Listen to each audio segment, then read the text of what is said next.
சில ஆடியோக்கள் எல்லாம் வெளியேறுது.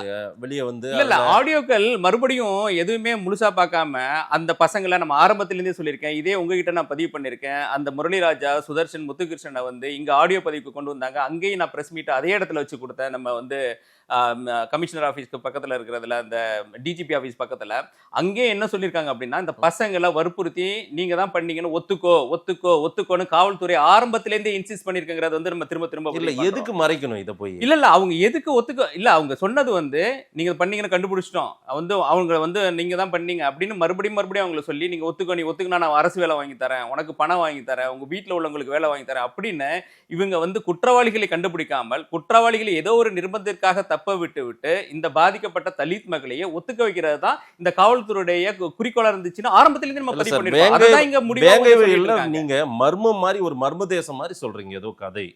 இல்ல நான் கதை சொல்லல. இதுதான் நீங்க தான் கதை சொல்றீங்க. இந்த அரசு தான் கதை சொல்லுது. நீங்க பாத்துட்டு இருக்கவங்க தான் கதை சொல்றீங்க. நாங்க மறுபடியும் சொல்றோம். இது பாதிக்கப்பட்ட மக்கள், தலித் மக்கள், அவங்களுக்கு அதுவும் இப்ப மத்த குடியிருப்புகள் இருந்தாலும் பரவாயில்ல, இல்ல அந்த தண்ணி மத்த குடியிருப்புகளுக்கு போனாலும் பரவாயில்ல, அந்த வாட்டர் டேங்க் வந்து டெடிகேட்டட் ஃபார் அந்த வில்லேஜ் பீப்புள், அந்த தலித் மக்களுக்கு இருக்கும்போது எப்படி ஒருத்தங்க செய்வாங்க அப்படிங்கறத நான் கேட்கிற கேள்வி.